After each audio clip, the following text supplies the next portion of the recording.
Falar do Brasil, às vezes a gente acaba vivendo numa bolha e não sabe qual é a realidade. Imagina que nós, né, entre N processos, nós temos processos de biometria. Ah, é simples você falar de biometria? É simples você falar de um processo de biometria. Mas e para quem não tem um celular? Como que você consegue chegar nessa pessoa? Quando a gente pensa em dados, isso vai enriquecer de tal forma que, se a gente conseguir fazer um analítico consciente, nós vamos conseguir dar esse crédito de maneira assertiva.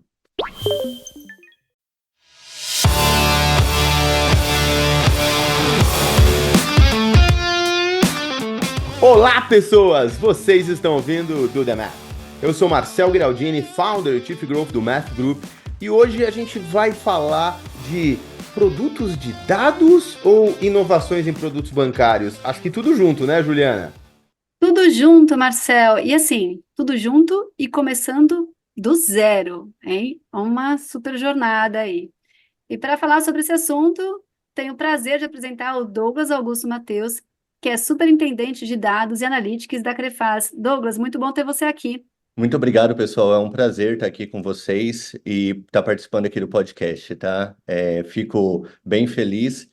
E para fazer aqui para completar a mesa, Fabiana Amaral, diretora executiva de CX e Marketing da MEF. Oi, Fabi, tudo bem? Tudo bem, Ju, Douglas, Marcel, prazer estar aqui, como sempre. Douglas, estou com você. Certeza que vai ser um excelente bate-papo. É verdade, Fabi. Douglas, vamos lá então. Como foi esse seu início, início dessa jornada que a gente já deu aí um pequeno spoiler no começo, na Crefaz? Bom, falar um pouquinho da Crefaz para vocês, né? Até para contextualizar o que é a Crefaz no mercado financeiro, né? Nós somos uma financeira, estamos muito focados no microcrédito, trabalhando com as classes C, D e E, e o nosso carro-chefe, que é o produto, né? Que é o crédito pessoal com débito na fatura de energia. Tá? Esse é o nosso carro-chefe. Então, para vocês entenderem um pouco, eu vim do mercado financeiro, estava trabalhando há 12 anos em outra empresa, quando cheguei na Crefaz para cuidar aí de crédito, cobrança, prevenção a fraudes e também a parte de implantação de políticas. Quando a gente vê toda essa grandeza, né, de atividades e áreas que a gente estava trabalhando, foi possível perceber que tinha muito a ser feito, né? Principalmente quando a gente fala de dados, né, de maneira geral, onde a gente não tinha informações estruturadas, né? A gente tinha que buscar tudo em dados, as fontes de dados cadastrais, tudo estava em sistemas origens, né? Informações internas, e nós tínhamos uma dificuldade muito grande de conseguir consolidar tudo para entregar um produto que fazia sentido, uma estratégia legal para a empresa, né? De tal forma que a gente sempre conseguisse maximizar, né, o volume de clientes e minimizar a inadimplência. Tá? Então, esse foi o começo, pensando muito mais em como a gente conseguiria estruturar isso, né? Pensando que era uma empresa de início, né? E que foi crescendo com o tempo e se desenvolvendo. Hoje, principalmente, quando a pessoa olha a Crefaz, vai olhar, vai ver produtos inovadores, produtos que não são, como, por exemplo, o de crédito pessoal na conta de luz. Eu, na verdade, eu não sabia que era o carro-chefe, né? Mas eu falei, cara, eu acho produtos mais legais. Você disse quando a gente estava lendo, esse é o carro-chefe. E é difícil a pessoa que vem, que tá olhando de fora, falar assim, não, Douglas entrou ali, mas já devia estar tudo asfaltado, vai. Não é assim. Não tinha dado em Excel jogado nas áreas, não tinha uma coisa que estava no caderneta de ninguém, não é possível. E aí, tu contou a história pra gente que, cara, realmente as coisas estavam tão departamentalizadas como qualquer outra empresa que tá, apesar da percepção que se tinha de ser Se tinha não, né? Apesar da execução ser de um lugar mais ágil, mesmo assim os dados estavam renegados. Quando você olha numa estrutura que tu tá entrando, que você tem ali que quebrar silos, que você tem que colocar, você, né, tem a tua experiência prévia aí de outros lugares. Tu acha que a facilidade quanto o que a empresa já tinha de olhar para o novo te ajudou a acelerar esses silos têm que ser quebrados para organizar o processo de dados? Ou piorou porque já tinha assim, todo mundo já tinha ali um apego ao seu próprio banco de dados, à sua própria nuvem e tudo mais? Como é que você viu, principalmente nesse começo aqui, que para quem está ouvindo a gente quer dar o primeiro passo? Esse é um processo que a gente está construindo agora, né? Quando a gente pensa em cloud, pensa em nuvem e deixar todos os dados da empresa armazenados no mesmo ambiente, onde que todas as áreas conseguem desfrutar dessa informação. É, nós não tínhamos nada disso, né? Então, quando a gente fala de montar uma estratégia ou de olhar uma inadimplência específica, nós estamos falando de eu vou lá no aplicativo Origem, muitas vezes eu baixo essa base para o meu computador, eu subo em Python, aí eu começo a juntar todas as informações que são necessárias para que daí eu consiga fazer uma estratégia, né? Então, de modo geral, imagina um ambiente onde tudo estava departamentalizado em suas caixinhas e nós tínhamos o trabalho, né, de pegar, colocar tudo no mesmo ambiente para que a gente pudesse trabalhar, né? E isso leva tempo, né? E um tempo considerável, pensando em todas as mudanças que a gente tem de ambiente, organização e até, né, no governo de forma geral. E Douglas, nesse sentido, assim, a gente sabe alguns impactos até, assim, e nisso que você está falando, a gente já sabe que todo esse olhar novo, essa estratégia traz eficiência, traz tempo, né, traz uma melhor organização, tal. Quais foram as barreiras que vocês tiveram que superar para conseguir, sabe, passar essa arrebentação, digamos assim?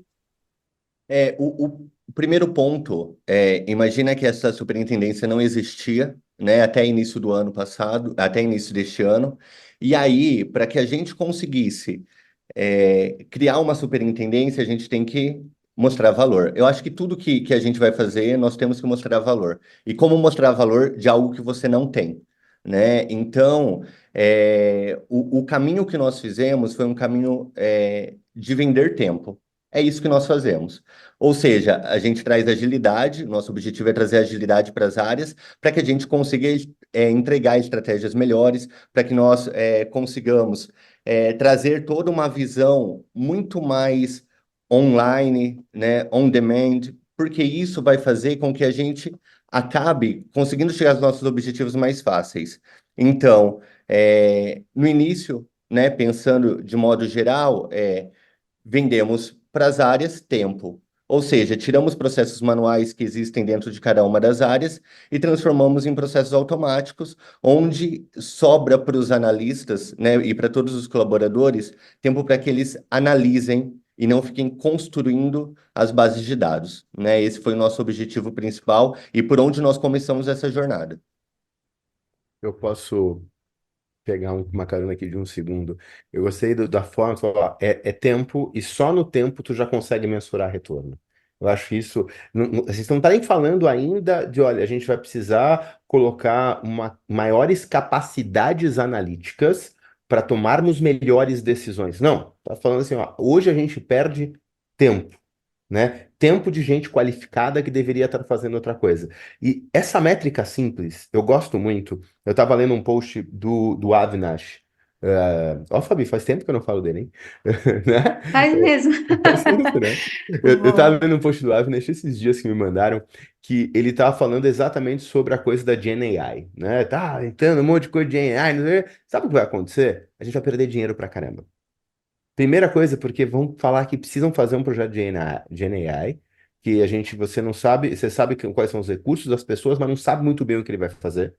E aí, assim, ele não vai fazer nada, ele vai gastar tempo e recurso e não vai entregar. Aí vai ter um outro lado que a pessoa vai estar achando que está fazendo a coisa certa. Ela vai pegar, ela vai procurar alguma coisa que a Gen AI possa resolver o problema.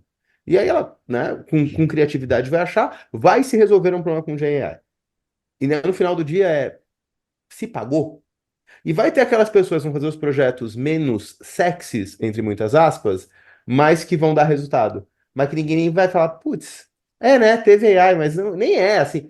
Não brilha, não pisca, mas resolve o problema. E eu acho interessante, eu quis frisar a tua resposta, porque quem está entrando agora no mercado corporativo, ou quem está chegando agora em grandes empresas, talvez esteja ouvindo a gente, pode pensar assim.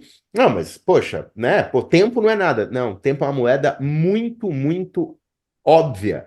E muito Porque valiosa. muito valiosa, muito valiosa. Ah, não, mas contratasse mais estagiário. Então, quem vai conseguir fazer isso nem seriam estagiários. E mesmo se fosse, não é mão de obra para fazer coisa repetitiva o resto da vida. Então, assim, é para conseguir gerar valor para a companhia. Então, essa métrica super simples faz você caminhar com pequenos cases de vitória. De vez em quando o pessoal quer olhar para o. Ah, mas ele não estava usando Elastic, não estava usando aprendizagem de máquina reinforcement. Não tava, mas meio que e daí? Tu deu benefício, sabe? E eu acho isso super importante. Desculpa frisar tão forte, mas é que no momento em que a gente está gravando, só para avisar, tá, gente? Nós estamos gravando em abril de 2024, né? Ainda existe muito hype sobre uma tecnologia da qual eu apoio. Eu acho que a GenAI vai ter sim toda uma capacidade de mudar o jogo. Não é o VR, não é o QR Code, quer dizer, pode, mas vamos tirar o hype, vamos fazer aonde dá retorno, vamos buscar pequenas vitórias. Fechado meu parênteses. Desculpa, Fabi, pode seguir aí. Eu ia perguntar outra coisa. Não, acho que até bem essa linha, né? O legal é isso, é a gente entender quais são os desafios, como o Douglas estava falando agora, dos ganhos. E esse provar valor, por exemplo, é uma coisa que a gente escuta praticamente com todas as pessoas que a gente conversa, né? Que eu acho que é muito essa linha de.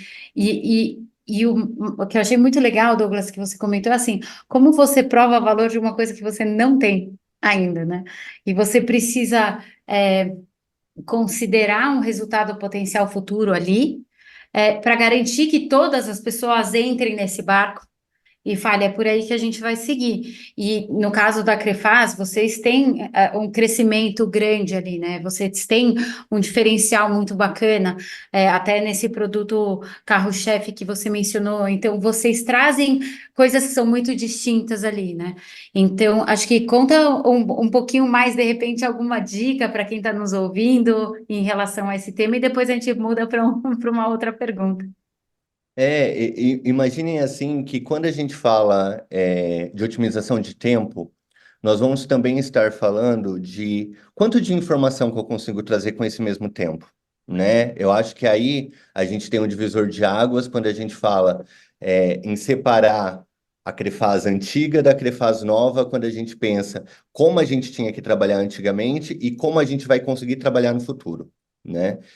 Imagine que para você fazer uma estratégia, por exemplo, você levaria um mês utilizando informações básicas, porque você não conseguia utilizar todo o poder, né, até poder de cálculo, né, o poder da máquina para você fazer da melhor maneira possível, né, e utilizando mais fontes de informações possíveis.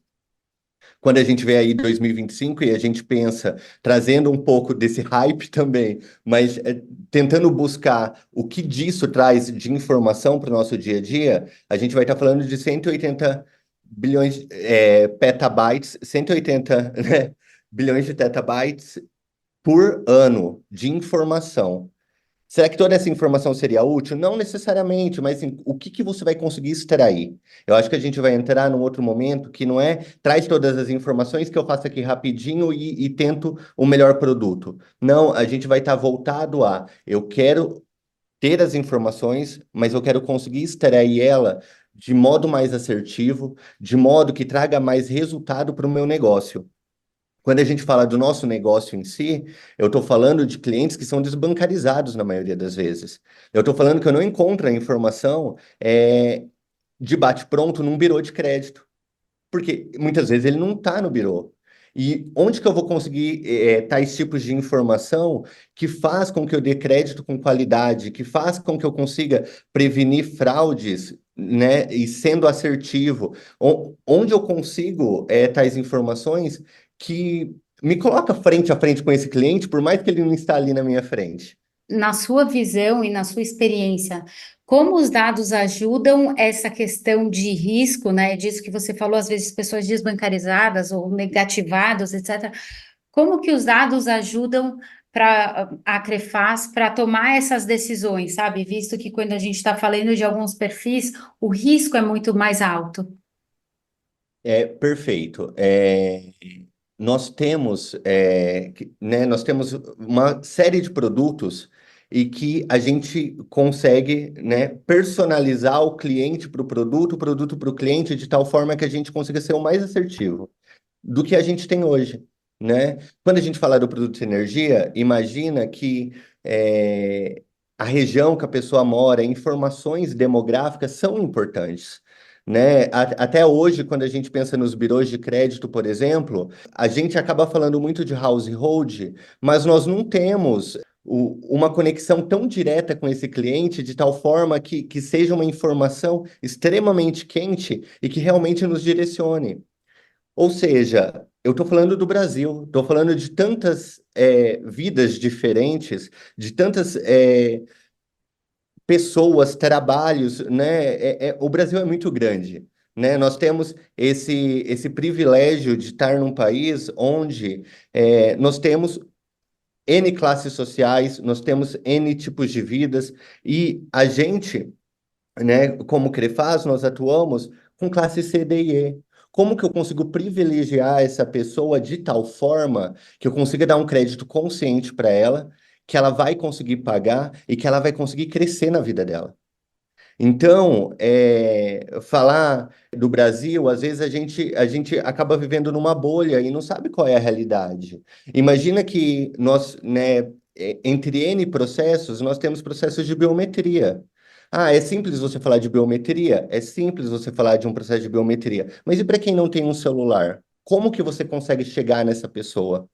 Quando a gente pensa em dados, isso vai enriquecer de tal forma que, se a gente conseguir fazer um analítico consciente, nós vamos conseguir dar esse crédito de maneira assertiva. Douglas, achei muito legal o teu exemplo da biometria aqui. Eu acho que ilustra muito bem o que a gente está falando.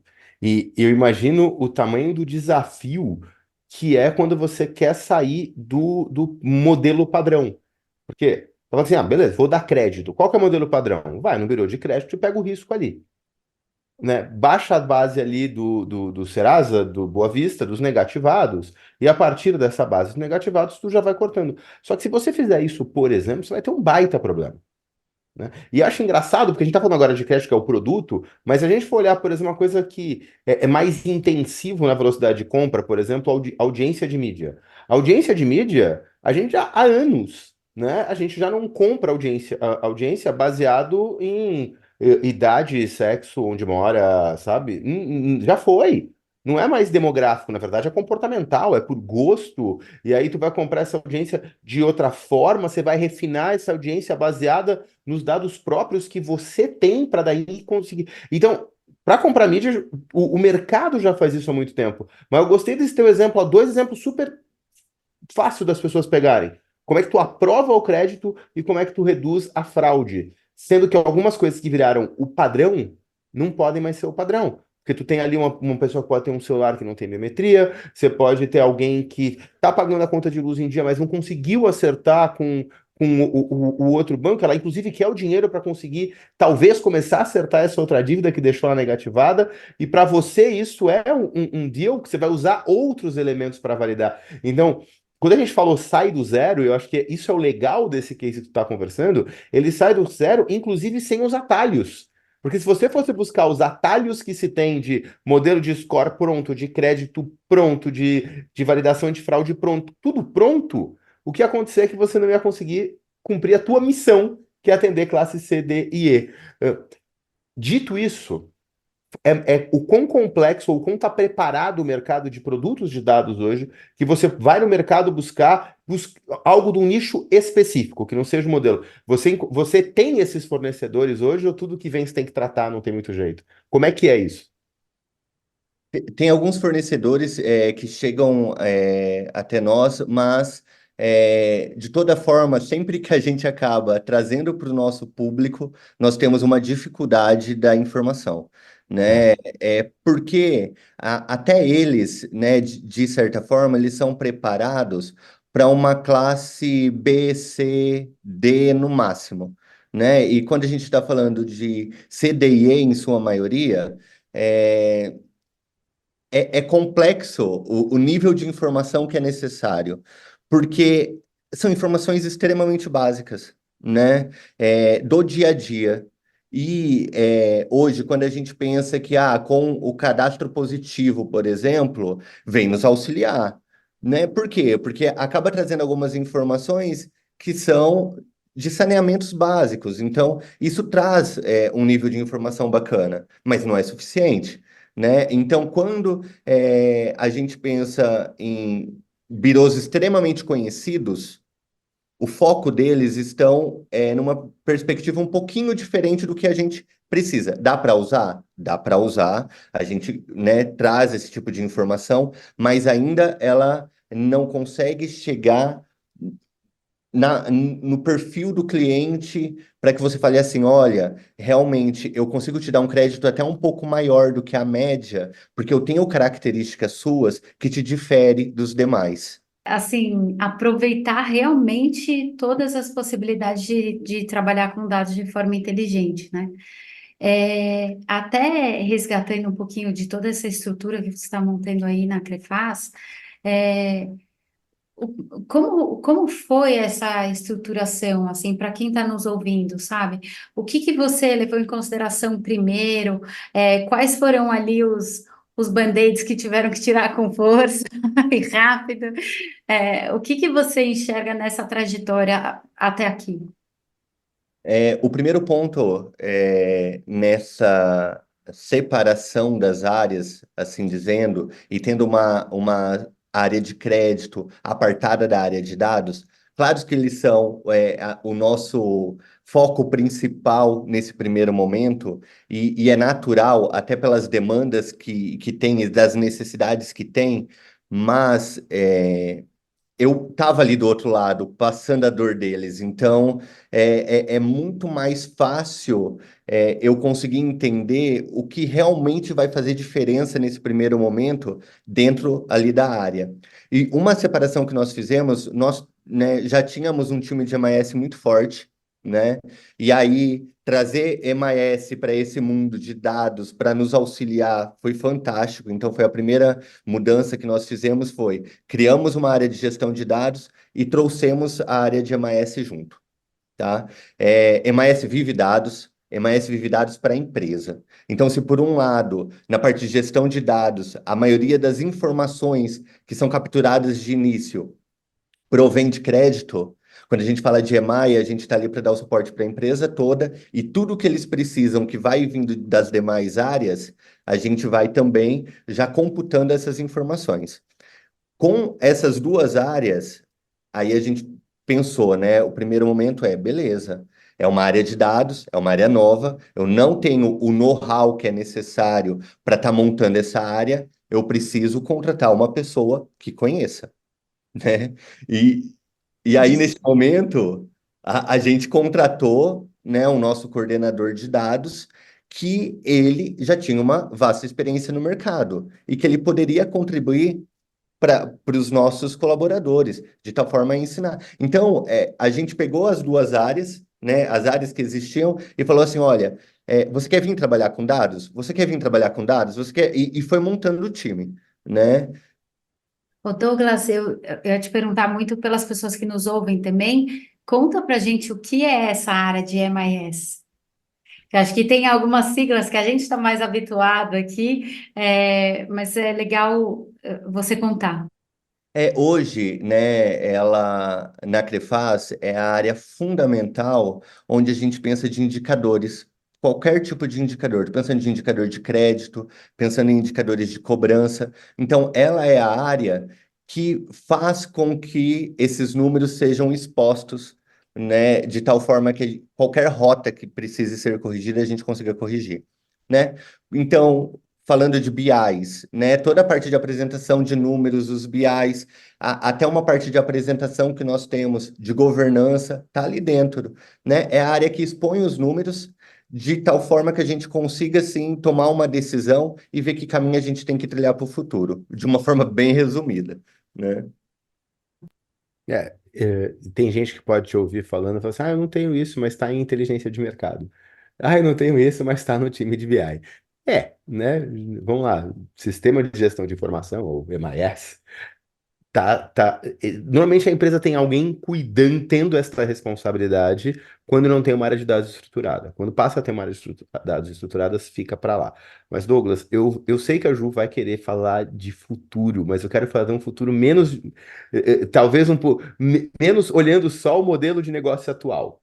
Porque, assim, tu acabou de mostrar que você pegou gente de mercado que conhecia o que estava falando, pegou as duas áreas que conheciam dos produtos, entenderam que vocês estão modelando algo de foco específico, e aí você consegue chegar no momento e você entender melhor esse teu público para conseguir atendê-lo e mesmo assim manter a minimização de riscos. Acho isso, assim, fantástico. Só que aí a gente tem um produto de dados. Na hora que você fala, eu olho para o mercado e não vejo tanto gap, não vejo tanto fornecedor, então existe um gap e vocês resolvem um problema, vocês, né? Eu tô aqui porque a gente fez um podcast e aí eu vou pedir cola depois para alguém colocar aqui embaixo com o pessoal da Positivo Ads. A Positivo é uma empresa de tecnologia. A Positivo Ads, ela não nasce para ser a Positivo Ads, ela acabou virando, ela era um lab lá dentro que não era nem fazer ads ainda. E daí, a área de dado começou a se estruturar de tal forma que, pô, peraí, a gente pode vender estas audiências. Porque agora eu conheço muito. Pô, por que eu vou vender só as audiências se eu tenho os endpoints? Eu tenho computadores, eu tenho telefones, eu tenho desktops, né? Então, eu posso vender endpoint, posso vender mídia. E ela se colocou, pô, então vamos vender o DSP e a DMP aqui, bonitinha, para trabalhar isso. Então, acho que você entendeu onde eu quero chegar, né? Minha pergunta é: o caminho de vocês da área de dados, de alguma forma se tornar um novo caminho de monetização do Crefaz? Ou isso ainda não está no roadmap? Porque assim, eu tô falando aqui, de repente alguém ouve depois do nosso podcast, pode, né? Mas pode ser que não esteja ainda no roadmap. Ainda não estava no roadmap, mas é muito interessante a gente pensar sobre, né? Tem alguns projetos que a empresa tem de crescimento, sim, de expansão, né? Mas eu vejo que dá sim para montar um negócio, eu acho que faz todo sentido, né? E é o futuro, né? Quando a gente pensa em dados e em informação, nós estamos pensando em como que eu consigo usar tudo isso que hoje a gente tem falando e até trazendo inteligência artificial, trazendo todo o conhecimento que hoje a gente tem, como que eu consigo fazer isso, né? Tá a nosso favor no nosso dia a dia, né? Primeiramente, como tempo, segundo, né, pode sim virar uma visão monetária até para que, trazendo foco, né, nesse público tão específico, nós consigamos aí conhecer ele melhor e até, né, criar projetos e produtos aí para o mercado, né? Eu acho que é uma visão. Hoje não tínhamos pensado nisso, né? Eu, pelo menos, não estava com essa visão, estava muito mais focado em vamos ajudar a empresa, vamos fazer o que é necessário, vamos pensar em como a gente consegue trazer resultado, né? Mas essa é uma forma, assim, de trazer ganhos para a empresa de modo geral. Tem um ponto que vocês falaram, foge um pouquinho disso que a gente comentou agora, mas está muito associado a quando a gente falou ali, putz, a gente está falando de aplicar ciências exatas, né? De olhar para os dados e tudo mais. E tem uma frase que o Douglas falou quando a gente fez o alinhamento ali para falar do, né, o norte da nossa conversa, que eu preciso resgatar aqui, que era aplicar a ciência exata não significa esquecer a ciência humana. E aqui, assim, a gente está falando, né, que pô, a possibilidade de dar mais crédito para uma pessoa porque você enxerga outras coisas dela, não só uma única fonte de dado ali, olhando para um birô, por exemplo, né? É, a gente fala muito que hoje as conexões elas são entre pessoas, entre marcas e pessoas, e as pessoas elas têm interesses, anseios, expectativas e desejos ali, e o que liga muito e faz com que né, com que as pessoas sigam fiéis a uma marca, a uma empresa, etc., é muito essa questão da relação, né, desse cuidado, desse olhar, de saber que eu estou sendo visto como um indivíduo, um pouco do que o Marcel mencionou ali no começo, né, Marcel? Assim, não é só simplesmente fazer um cluster ali, porque são pessoas que têm essa faixa etária, porque estão nessa região, porque hoje a gente tem uma diversidade absurda, né? De comportamento, enfim, de pensamentos, etc. Então, como que é, Douglas, o olhar da Crefaz nesse sentido? É, a gente pode trazer uma analogia que não é um namoro e sim um casamento, né? Imagina que você quer manter esse cliente com você. E você quer fazer parte da vida desse cliente também, de tal forma que você consiga manter ele por anos pegando produtos com você. Então, eu acho que isso é muito importante, porque assim, não é que você vai lá, vai vender para o cliente, tchau, acabou o nosso relacionamento e vou atrás de outro cliente, né? O nosso objetivo é, eu quero manter esse cliente de tal forma que a Crefaz faça parte da vida dele, né? Que ele consiga é, e aí é muito importante, muito legal, porque eu consigo ter mais informações cada vez dele e eu consigo dar créditos melhores para ele, porque eu já conheço. Eu conheço ele, eu conheço a forma de pagamento, eu sei o que funciona e o que não funciona para ele, eu consigo ser mais assertivo na decisão e eu consigo contribuir, né, para o crescimento dele, né, de tal forma que ele também nos vê como uma parceria. E não como uma empresa que só quer ir lá me vender um produto e tchau, não tá nem mais aí para mim, né? E que eu passe por alguma dificuldade, não olhe para mim, né? Eu acho que isso que é importante também. A gente viveu um mundo, e retornando um pouquinho na pandemia, onde muitas pessoas foram mandadas embora, né? E dar crédito de tal forma para quem está trabalhando, para quem tem o seu salário, para quem tem registrado. É simples essa balança. E agora, para um momento que a pessoa precisa, como que você consegue balancear de tal forma que você fala assim, olha, esse é o cliente que eu vou conseguir dar um crédito, porque eu sei que eu vou acabar ajudando ele, né? Então, ter um relacionamento com esse cliente é fundamental. Eu queria aproveitar esse teu ponto de relacionamento, porque agora trouxe um elemento para nós nessa conversa totalmente novo. Até agora a gente estava falando do dado estático. Tu fala, não, eu vou continuar o relacionamento e alimentando.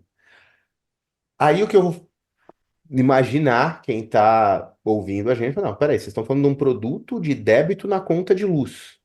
Então o cara nem sequer paga o boleto da Crefaz. Porque o boleto, na verdade, é a conta de luz, que de repente está em débito automático numa conta de um outro banco.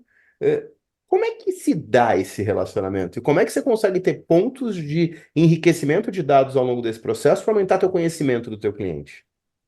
Por exemplo, um cliente que faz o débito na conta de luz, a gente consegue fazer esse acompanhamento dele ao longo das faturas que ele tem com a companhia de energia. Muitas vezes, ele vai até uma das nossas lojas ou alguns de nossos parceiros e vai querer pegar um outro produto. Então, a gente consegue conhecer ele da conta de luz, o meio de pagamento que ele tem, e trazer para um outro produto falando assim: olha, eu não conheço esse cliente nesse produto, mas eu conheço ele na fatura de energia. E o perfil dele é tal, então eu posso conceder crédito. Por mais, quando a gente fala de relacionamento, eu acho que a gente fala muito de cheque especial e cartão de crédito. Né? É onde que a gente transaciona, é onde a gente tem lá uma conta digital e a gente conhece esse cliente e todo dia eu estou avaliando ele.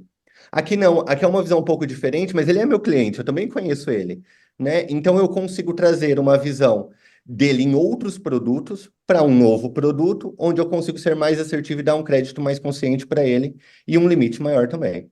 É muito legal porque a gente está pegando assim, de vez em quando está olhando para pessoas que estão relacionamento com o cliente diário e acaba vindo para a gente e falando assim, é que eu ainda não conheço o cliente direito. Você está valorizando, você tem 10 pontos de relacionamento com ele ao longo de 2 anos e tu valoriza esses 10 pontos para conseguir fazer com que eles valham a pena e aumente o teu conhecimento. Então, assim, eu acho que isto é a beleza, muitas vezes, da gente trabalhar com dados. É entender que, vou de novo parafrasear o Ricardo aqui da Social Miner, entender que os dados simples têm muito poder. Muito poder. Ju, desculpa, eu te cortei. Imagina, só retomando, o episódio 95, a gente vai deixar o link aqui na descrição, tá? Pô, Douglas, chegou obrigado. a hora aí do futuro, que o Marcel estava quase barrando. A gente queria saber qual que é a visão de futuro da Crefaz com relação a tendências, a Gen AI.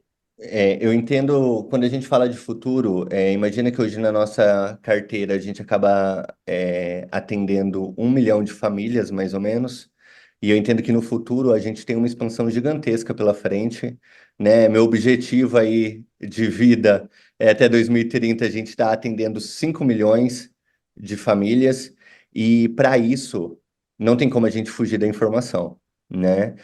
O ponto mais relevante que nós temos é como utilizar essa informação, né? Não adianta a gente querer construir um foguete sem antes a gente viver todos os movimentos, né, anteriores e aí pensar que a gente saiu do primeiro carro, que era uma charrete, né? Então, assim, tem um desenvolvimento gigante pela frente. O futuro da Crefaz, ele vai estar muito pautado, né, nessas análises e conhecimentos muito regionais, eu acredito muito nisso, onde a gente sai de dados é, triviais do dia a dia e a gente consegue trazer uma percepção muito mais regional desses clientes. E aí eu não estou nem falando de household, por exemplo, eu estou falando de aquela pessoa mora em tal lugar, pela internet das coisas, a gente conseguiria meio que fazer um censo.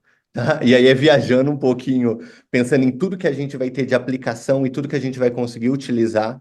E aí eu consigo determinar o perfil daquele cliente através de N informações que eu tenho de pagamento, de consumo, de vida, o que que ele faz do dia a dia, se ele, frequentar ou não uma academia é importante, né? Hoje eu diria, entendo que sim, mas vamos deixar os dados lá na frente nos mostrar também o que que vai ser relevante ou não. Muitas das informações que nós utilizamos hoje, eu entendo que elas vão passar por uma transformação, né? E só falar o cliente está ou não negativado não vai ser suficiente para a gente determinar crédito, né, de uma forma geral.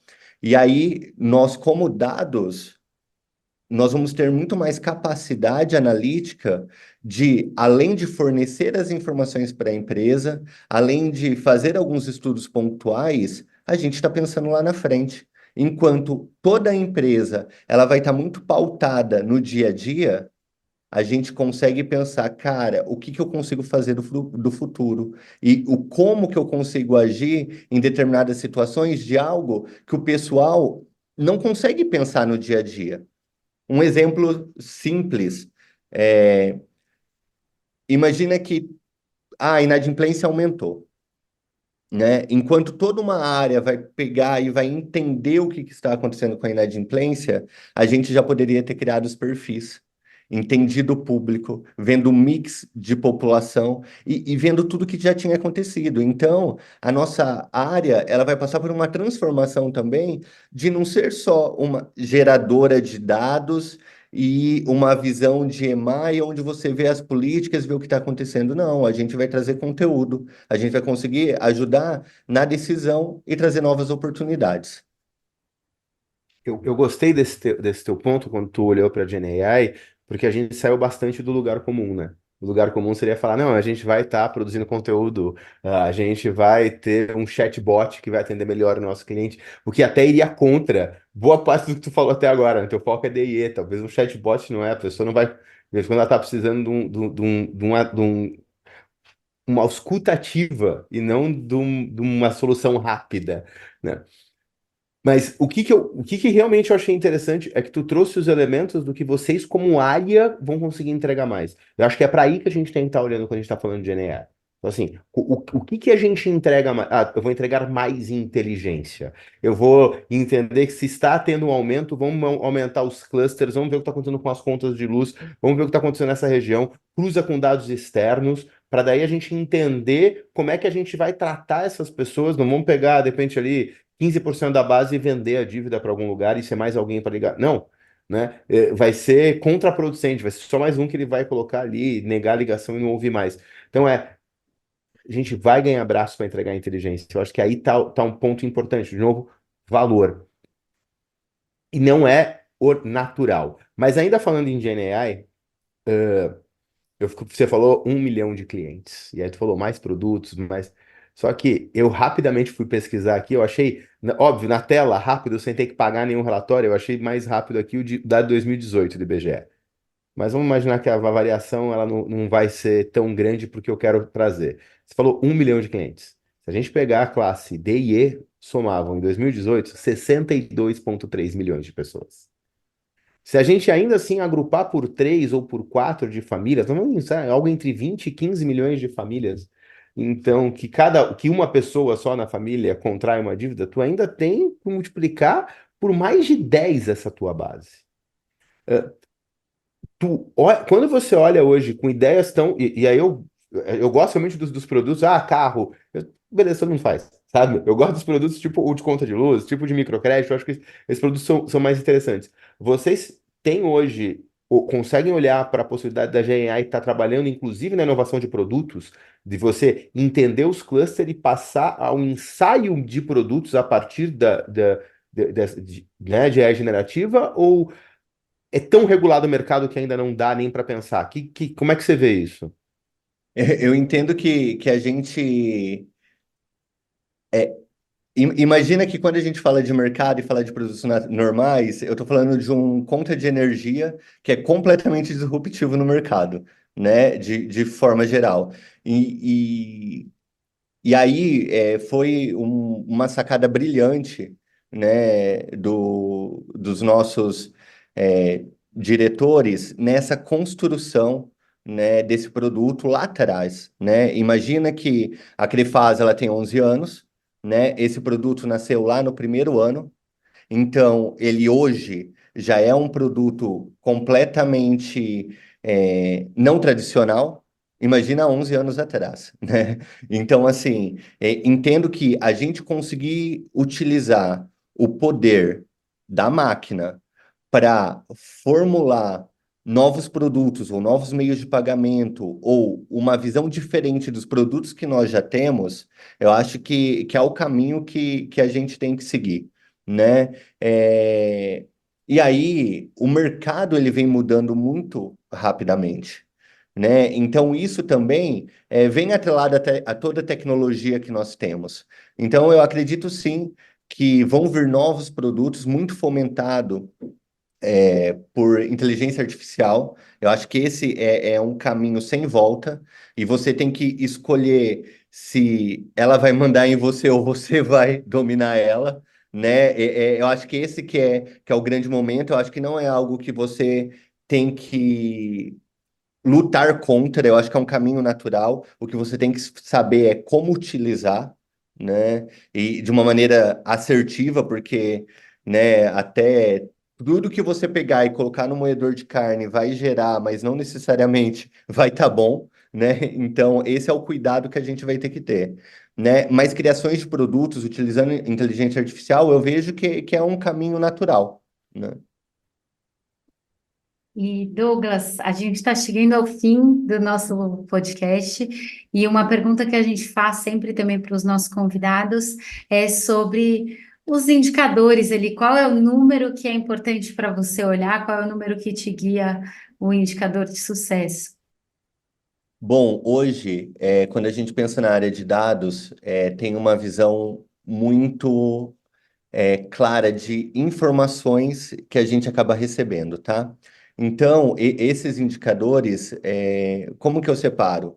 Eu separo assim, ó, BI, quando a gente fala de informações, de inadimplência, de prevenção a fraudes, esse monitoramento é o nosso dia a dia. Isso a gente já tem que ter dentro de casa para que a gente seja assertivo com o que a gente trabalha.